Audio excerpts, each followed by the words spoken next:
श्री स्वामी समर्थ. जय जय Swami Samarth. Ganpati Bappa Morya. Mangalmurti Morya. 27 August 2025 रोजी आपल्याला गणपती स्थापना करायची आहे. शास्त्रोक्त गणपती स्थापनेचा व्हिडिओ या अगोदरच मी आपल्या चॅनलवरती अपलोड केला आहे. स्थापनेप्रमाणेच गणपती विसर्जनाची उत्तर पूजा देखील विधिवत शास्त्रोक्त मंत्रांसह करावी. मग गणपती विसर्जनाची उत्तर पूजा कशी करावी, संपूर्ण पूजा मंत्रांसह मी या व्हिडिओमध्ये दाखवली आहे. विसर्जनाच्या दिवशी त्या पद्धतीनं आपल्या घरात गणपती बाप्पाची उत्तरपूजा करा. शक्य झाल्यास मंत्र सोबत म्हणा, नाही म्हटले तरी चालतील.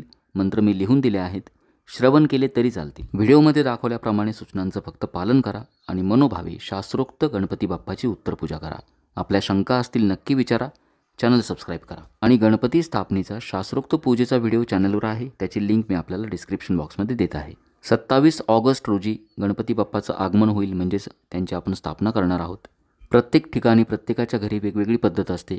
काहींच्या घरी 1.5 दिवसांचा गणपती असतो, काहींकडे 5 दिवसांचा, काहींकडे 7 दिवसांचा, काहींकडे 9व्या दिवशी विसर्जन करतात, काहींकडं शेवटच्या दिवशी म्हणजेच अनंत चतुर्दशीच्या दिवशी विसर्जन करतात, तर काही ठिकाणी गौरी विसर्जनाच्या दिवशी गणपती विसर्जन केलं जातं. आपल्याकडे जी पद्धत असेल त्या दिवशी आपण विसर्जनाच्या दिवशी दुपारी माध्यान्हाच्या वेळी म्हणजेच साधारणतः 12:30 वाजेनंतर ही उत्तर पूजा करावी आणि गणपती बाप्पाच्या मूर्तीचं विसर्जन सायंकाळी करावं. शांत वेळेत संध्याकाळच्या वेळेला ऊन नसताना गणपती बाप्पाचं विसर्जन करावं. स्थापनेप्रमाणेच उत्तर पूजेला महत्त्व आहे. उत्तर पूजा जर विधिवत केली तर त्या पूर्ण जी सेवा असते आपली तिला पूर्णत्व प्राप्त होतं. आता आपण बघूया विसर्जनाची उत्तर पूजा कशी करावी. अनंत चतुर्दशीच्या दिवशी किंवा ज्या दिवशी आपल्या घरी गणपती विसर्जन असेल त्या दिवशी रोजच्याप्रमाणे सकाळी गणपती बाप्पाची आरती करून घ्या. दुपारच्या वेळेला 12:30 वाजेच्या दरम्यान आपल्याला ही पूजा करायची आहे. स्वच्छ किंवा नवीन वस्त्र परिधान करावेत. आपल्या कपाळाला कुंकू लावून घ्या. महिलांनी हळद कुंकू लावावं. चंदनस्य महत्पुण्यम पवित्रम पापनाशनम आपदा हरते नित्यम लक्ष्मीष्टिष्ठती सर्वदा. पूजेला आपल्याला बसण्यासाठी आसन घ्यावं. गणपती बाप्पाच्या मूर्तीच्या समोर आसन मांडून बसून घ्या. पूजेसाठी लागणारं साहित्य जवळ घेऊन बसा. तामण, पळी, तांब्या, शुद्ध जल, पंचामृत म्हणजेच दूध, दही, साखर, मध आणि तूप एकत्र करून पंचामृत तयार करून घ्यायचं. फुले, दुर्वा, वस्त्रमाळ, हळद, कुंकू, अक्षता, गंध, चंदन, सिंदूर, बुक्का, गुलाल इत्यादी साहित्य जवळ घेऊन बसा. शुद्ध तुपाचा दिवा लावून घ्यायचा. दिव्याच्या पूजनानं आपण पूजेची सुरुवात करूया. दिव्याला हळद, कुंकू, अक्षता, एखादं फूल व्हावं. ओम श्री दीपदेवताभ्यो नमः गंधाक्षता पुष्पम समर्पयामी. पूजेच्या जागेची शुद्धी करण्यासाठी फुलानं संपूर्ण पूजेवर म्हणजेच मूर्तीवरती दुरून थोडं थोडं पाणी शिंपडायचं. पुढील मंत्र म्हणायचा. ओम अपवित्र पवित्रो वा सर्वावस्थां गतोपि वा यः स्मरेत पुंडरीकाक्षं स बाह्याभ्यंतरः शुचिः. आपण आता आपल्या शरीराची आणि मनाची शुद्धी करण्याकरता आचमन करणार आहोत. आचमन केल्यामुळं आपोआपच आपली एकाग्रता वाढेल आणि पूजा चांगली होईल. शुद्ध जलानं भरलेला एक तांब्या घ्यायचा. पळी किंवा चमचा घ्यावा. तामण घ्या. भगवान विष्णूंची 24 नावं पुढं मी पठण करणार आहेत. त्यातील पहिली जी 3 नावं आहे या 3 नावांचा उच्चार करताना डाव्या हातानं उजव्या हातामध्ये पळीवर पाणी घ्यायचं. नावाचा उच्चार झाल्यानंतर पाणी पिऊन घ्यायचं. चौथ्या नावाच्या उच्चाराला पाणी तामणामध्ये सोडून द्यायचं. असं आपल्याला 2 वेळा म्हणजेच द्विराचमन करायचं आहे. डाव्या हातानं पळीभर किंवा चमचाभर पाणी उजव्या हातामध्ये घ्यायचं. ओम केशवाय नमः स्वाहा पाणी पिऊन घ्या. पुन्हा पाणी घ्यायचं. ओम नारायणाय नमः स्वाहा पाणी पिऊन घ्यावं. ओम माधवाय नमः स्वाहा पाणी पिऊन घ्या. ओम गोविंदाय नमः तामणामध्ये पाणी सोडून द्यायचं. पुन्हा हीच कृती करायची म्हणजे द्विराचमन. ओम केशवाय नमः स्वाहा. ओम नारायणाय नमः स्वाहा. ओम माधवाय नमः स्वाहा. ओम गोविंदाय नमः. आता हात जोडावे. ओम विष्णवे नमः. ओम मधुसूदनाय नमः. ओम त्रिविक्रमाय नमः. ओम वामनाय नमः. ओम श्रीधराय नमः. ओम ऋषिकेशाय नमः. ओम पद्मनाभाय नमः. ओम दामोदराय नमः. ओम संकर्षणाय नमः. ओम वासुदेवाय नमः. ओम प्रद्युम्नाय नमः. ओम अनिरुद्धाय नमः. ओम पुरुषोत्तमाय नमः. ओम अधोक्षजाय नमः. ओम नरसिंहाय नमः. ओम अच्युताय नमः. ओम जनार्दनाय नमः. ओम उपेंद्राय नमः. ओम हरे नमः. गणपती बाप्पाचं ध्यान करायचं. गायत्री मंत्र म्हणावा. प्राणायाम करता आलं अवश्य करा. ओम भूर्भुवस्वः तस्य पितुर्वरेण्यं भर्गो देवस्य धीमहि धियो यो नः प्रचोदयात्. ओम आपो ज्योतिरसोमृतं ब्रह्मभूर्भुवस्वरम्. आता आपण सर्व देवतांना वंदन करणार आहोत. आपला डावा हात डाव्या कानाला, उजवा हात उजव्या कानाला लावायचा. त्यानंतर देवाचं ध्यान करून हात जोडायचे. या सर्व देवांना आपण पूजेसाठी आमंत्रित करणार आहोत. ओम श्री महागणपतये नमः. इष्टदेवताभ्यो नमः. श्री सरस्वते नमः. श्री गुरुभ्यो नमः. कुलदेवताभ्यो नमः. ग्रामदेवताभ्यो नमः. श्री स्थानदेवताभ्यो नमः. वास्तुदेवताभ्यो नमः. मातृपितृदेवताभ्यो नमः. सर्वेभ्यो देवेभ्यो नमः.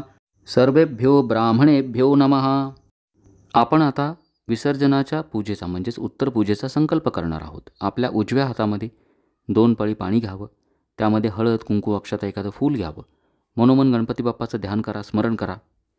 तिथिर्विष्णुस्तथा अवारो नक्षत्रं विष्णुरेव च योगश्च करणं चैव सर्व विष्णुमय जगत.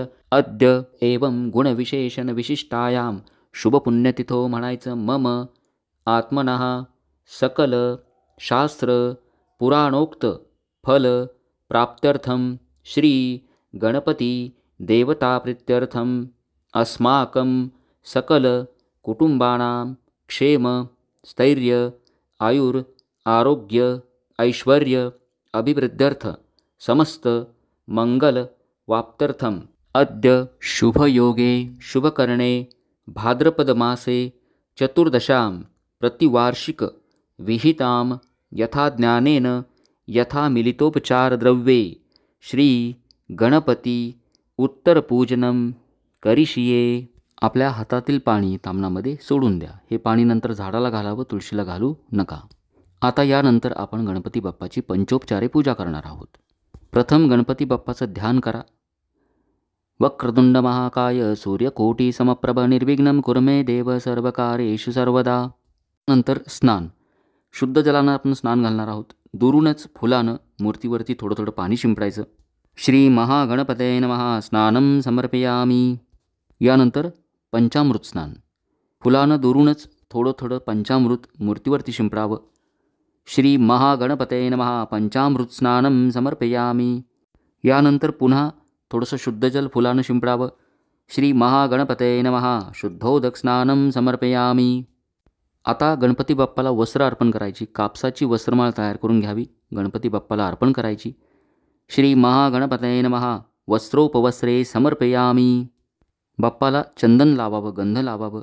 श्री महागणपतये नमः. विलेपनार्थे चंदनं समर्पयामी. हळद कुंकू लावावं. श्री महागणपतये नमः. हरिद्राम कुंकुम च समर्पयामी. बाप्पावरती अक्षता वाहाव्यात. श्री महागणपतये नमः. अलंकारार्थे अक्षतां समर्पयामी. बाप्पाला गुलाल शेंदूर अर्पण करावा, बुक्का अर्पण करावा. श्री महागणपतये नमः. नाना परिमलद्रव्यं समर्पयामी. सिंदूरं समर्पयामी. यानंतर गणपती बाप्पाला फुले अर्पण करावीत. श्री महागणपतये नमः. पुष्पं समर्पयामी. गणपती बाप्पाला 21 दुर्वांची जुडी अर्पण करावी. श्री महागणपतये नमः. दुर्वांकुरान् समर्पयामी. यानंतर दीप म्हणजेच तुपाच्या दिव्यानं बाप्पाला ओवाळायचं. श्री महागणपतये नमः. दीपं समर्पयामी. अगरबत्तीने ओवाळावं. श्री महागणपतये नमः. धूपं समर्पयामी. यानंतर बाप्पाला नैवेद्य दाखवावा. गणपती बाप्पाला 21 मोदकांचा नैवेद्य दाखवावा, जो गणपती बाप्पाला आवडतो. बाप्पाच्या मूर्तीसमोर जमिनीवरती पाण्याचा चौकोन करावा. त्यावरती नैवेद्य ठेवावा. 3 वेळा नैवेद्याभोवती पाणी फिरवायचं. ओम प्राणाय स्वाहा. ओम अपानाय स्वाहा. ओम व्यानाय स्वाहा. ओम उदानाय स्वाहा. ओम समानाय स्वाहा. ओम ब्रह्मणे नमः. श्री महागणपतये नमः. नैवेद्यं समर्पयामी. गणपती बाप्पाला एक नारळ अर्पण करावं. दक्षिणा अर्पण करावी. श्री महागणपतये नमः. फलानी समर्पयामी. दक्षिणां समर्पयामी. ह्या पद्धतीनं पूजा केल्यानंतर सहकुटुंब सहपरिवार गणपती बाप्पाची आरती करायची, महाआरती करायची. त्यानंतर कर्पूर आरती, मंत्रपुष्पांजली म्हणायची. या पूजेत आपल्याकडून काही राहिलं असेल तर त्याची क्षमा प्रार्थना म्हणून स्वतःभोवती एक प्रदक्षिणा मारायची. पुढील मंत्र म्हणायचा. यानि कानि च पापानि जन्मांतरकृतानि च तानि तानि विनश्यन्ति प्रदक्षिण पदे पदे. मंत्रहीनं क्रियाहीनं भक्तिहीनं जनार्दन यत्पूजितं मया देव परिपूर्णं तदस्तु मे. आता सर्वांनी मनोभावे बाप्पाला साष्टांग नमस्कार करायचा. बाप्पाचं दर्शन घ्या. कारण यानंतर आपण गणपती बाप्पावरती अक्षता टाकून त्यांचं विसर्जन करणार आहोत. जसं स्थापनेच्या दिवशी आपण विशिष्ट मंत्र उच्चार करून गणपती बाप्पांची प्राणप्रतिष्ठापना केली, म्हणजेच त्यांच्यात प्राण ओतले. अगदी त्याच पद्धतीनं अक्षता टाकल्यानंतर त्यांचं विसर्जन होईल. म्हणून घरातील सर्व व्यक्तींनी गणपती बाप्पाला नमन करावं, त्यांचा आशीर्वाद घ्यावा. एका वाटीमध्ये दही आणि पोहे एकत्र करावेत. दुसऱ्या वाटीमध्ये हरभऱ्याची डाळ भिजून द्यावी पाण्यामध्ये. तळलेले मोदक, हरभऱ्याची डाळ आणि दही पोहे या पदार्थांची शिदोरी गणपती बाप्पांच्या सोबत विसर्जनाला दिली जाते. हे सर्व पदार्थ गणपती बाप्पांच्या मूर्तीसोबत पाण्यात विसर्जित करायचे. आता आपल्या उजव्या हातामध्ये अक्षता घ्याव्यात, फुलं घ्यावीत. पुढील विसर्जनाचा मंत्र म्हटल्यानंतर गणपती बाप्पावरती फुले आणि अक्षता वाहून द्यायच्या. मनोमन गणपती बाप्पांचं ध्यान करा, त्यांना नमस्कार करावा. म्हणायचं आनेन कृत उत्तराराधनेन तेन श्री भगवान सिद्धिविनायक सांग सहपरिवारः प्रियताम. ओम तत्सत्. यान्तु देवगणा सर्वे पूजामादाय पार्थिवीं इष्टकामप्रसिद्धर्थं पुनरागमनाय च. मूर्तीवरती अक्षता फुले वाहून द्यावीत. अक्षता टाकल्यानंतर बाप्पाची मूर्ती थोडीशी हलवायची. उत्तर दिशेला बाप्पाचं मुख होईल अशा पद्धतीनं मूर्ती हलवा. ही झाली बाप्पाची उत्तर पूजा. आता आपण ज्या ठिकाणी गणपती बाप्पाचं विसर्जन करणार असाल, दुपारच्या वेळेला आपल्याला ही पूजा करायची असते. संध्याकाळच्या वेळेला विसर्जन करा. भर उन्हात बाप्पाला घराच्या बाहेर विसर्जनासाठी नेऊ नये.